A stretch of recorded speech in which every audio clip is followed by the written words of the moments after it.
안녕하세요. 반갑습니다. 네, 반갑습니다.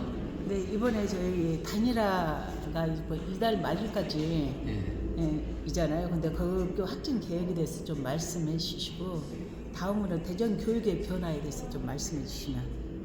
그렇죠. 우리 그 민주진보 진영이라고 생각되는 분들이 몇 분이 계셨고요. 그분들끼리 서로 단일화하자는 얘기들이 오갔고, 또 대부분 다 동의하셨습니다. 근데 안타깝게도 이번에 그 민주진보 후보라고 자처하신 분들께서 두 사람만 두 사람만이죠. 단일화에 참여하시게 됐습니다. 강재국 교수님하고 저 둘이 25일까지 선거인 날 모집을 하고요. 또 그리고 이제 여론조사 두 사람을 대상한 여론조사를 해서 30일까지 이제 단일화를 마무리하는 걸로 그렇게 돼 있고요. 발표는 그 이후에 하게 될 것이라고 생각됩니다. 그럼 대전 교육의 변화에 대해서는 한번 말씀해 주시면. 지금 대전 교육의 이제 변화는 우선 설동 교육감님 체제가 네. 12년간 지속됐고요. 네. 그 이전에도 사실 우리 김신호 교육감님 체제도 서도 교육감님과 별반 다르지 않은 그러한 성격을 가지고 있다고 저는 생각해서 그동안 우리 대전 교육계가 상당히 말론이죠. 여러 가지 개혁적인 것도 했다고 하고 혁신적인 것도 했다고 그러는데 그 현장에서 느끼건데 그야말로 고여있는 눈물이 아니었느냐. 좀 진정한 혁신이나 개혁은 이루지 못했는데 이번에야말로 그런 진정한 혁신이나 개혁이 우리 교육계에 좀 새롭게 변화를 가져오지 않을까 이렇게 늘 기대를 하고 있고, 그런 기대에 부응하기 위해서 제가 노력해야겠죠. 만약에 제가 교육감이 된다면. 약간 구체적으로 그 개혁이라고 하면 어떤 분야, 어떤 부분에서의 개혁을 좀 강조하실 수 있을까요?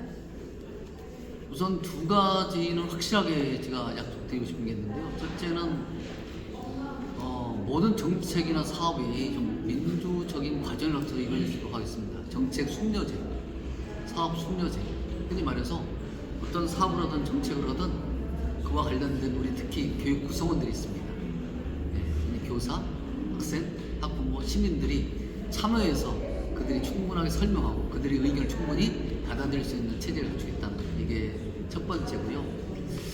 두 번째는 그런 게 있습니다. 뭐냐면 우리가 좀 너무 학력 경쟁 체제 하에서 너무 학력에만 매몰된 경향이 있었습니다.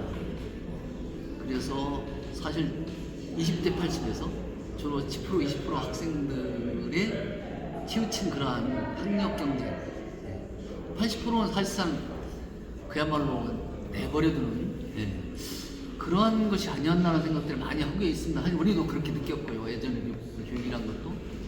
그런데 앞으로는 모든 학생들이 함께 행복하게 그리고 자신의 능력을 키울 수 있도록 만들자. 이게 제 생각이고, 바로 앞으로 문사철교, 문화, 역사, 철학, 그와 동시에 예술계통, 체육계통 활동을 좀 활발하게 하기 위해서 할 수 있는 바탕을 깔아주겠다. 이게 확실하게 달라져요. 이 두 가지는 제가 분명히 약속드립니다. 그리고 지금 현장 교육의 어떤 단점들, 학부모와 교사와의 관계라든가 이런 것들이 굉장히 지금 예민하고 학부모들의 월권이 좀 많이 커지고 있는 상황에서 그런 거에 대한 어떤 조율적인 그런 과정, 방법 이런 게 좀 있으실까요? 제가 분명히 그 말씀드린 것은 과거보다 이 관계가, 학교 내 관계가 사실상 많이 멀어져 있다. 모든 구성원들 간에. 그래서 관계 회복이 굉장히 시급한 문제입니다. 관계 회복이 뭐 관계를 회복하라고 해서 되는 게 아니잖아요. 분위기를 만들어야라고 생각하고, 그런 점에서 볼 때 좀 제가 생각할 땐 학생과 교사들이 좀 더 스킨십을 할 수 있도록, 아까 같은 그런 문사철 교육이라든가 또는 예술 체육 활동 같은 것을 학생들과 할 수 있는 여건을 많이 만들어줄까 합니다. 그래서 특히 체험학습도 좀 되도록 과감하게 해서 추진할 생각입니다. 그래서 학생과 교사의 관계를 좀 더 가깝게 하자. 그와 학부모도 마찬가지입니다. 저는 학교 내 학생 민원이 현재 문제가 되고 있지, 모든 학부모들이 교사들 이렇게 뭐라 그럴까 적대적으로 대하는 게 아니잖아요, 그렇죠? 학생 민원을 제기하는 분들은 되게 소수고, 이들의 학생 민원으로 인해서 고통받는 게 이제 교사들이잖아요. 그래서 오늘 또 제가 발표할 예정입니다만은 교권 보호관 제도라는 게 있습니다. 그래서 지금 학생 민원에 직접 교사들이 대응하는 게 아니라, 학교가 대응하는 게 아니라 교육청이 대응하는 교권 보호관, 즉 변호사를 한 여러 명 두고요. 그 밖에 전문가들로 구성된 그러한, 그래서 한 5명 내로 진짜 이 교육청 내에서 5명 내에 변호사를 갖다가 사용할 겁니다. 그분들을 갖다 통해서 교권 보호관 한 10여 명을 만들어갖고, 물론 변호사 포함입니다만, 그분들이 직접적으로 학생 민원에 대응할 수 있도록 한다면 교사가 훨씬 나을 겁니다, 지금보다. 그리고 또 하나는 학교자치 조례를 좀 만들어서요, 학교에 좀 구성원들끼리 좀 오선도선 자신들의 문제를 자신들이 좀 결정할 수 있도록. 지금 말하면 이제 교장선이 혼자서 모든 걸 결정하는 게 아니라 좀 오선도선 모여서 좀 결정할 수 있는 그러한 학교자치 조례를 좀 만들까 합니다. 그래서 지금의 학교 운영위원회를 좀 대체할 수 있는 그러한 기구로 좀 만들었으면 하는 생각을 갖고 있고요. 그게 잘 이루어진다면 학생들의 의견도 듣고, 학부모들 의견도 듣고, 그리고 또 교사들의 의견도 충분히 또 직원들의 의견도 들어가면서 학교를 좀 잘 이렇게 민주적으로 운영한다면, 이게 서로 갈등이 빚을 염려가 없어요. 서로 자기들 의견을 제대로 안 받아주고, 서로 내 의견이 전혀 수렴 안 되는 데서 나타나는 갈등이 더 많죠, 사실. 그런 것들을 이제 앞으로 잘 조정해 나갈 수 있는 학교의 조례를 좀 제정할 생각입니다. 그리고 이제 교육감님 보시면 지금 현장 교사들의 그 업무가 상당히 많이 많다라고 그렇게 얘기를 하거든요. 네.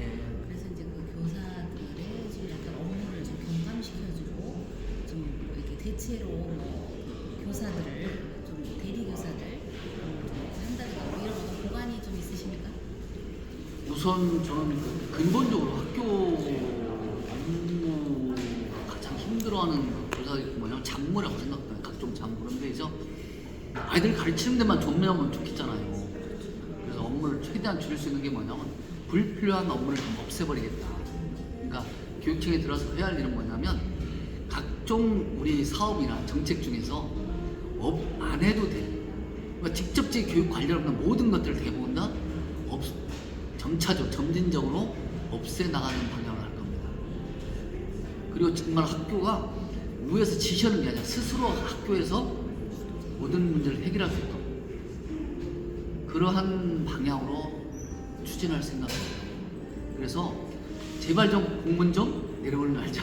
지금 수만 개의 어떤 공문이 1년이면 내려가잖아요. 그거를 정말 대부분 줄여 나가서, 점진적으로 줄여 나가서 정말 학교가 정말 가르치는 데만 전념할 수 있는 그러한 구조를 만들어 나갔다. 이게 제 생각입니다.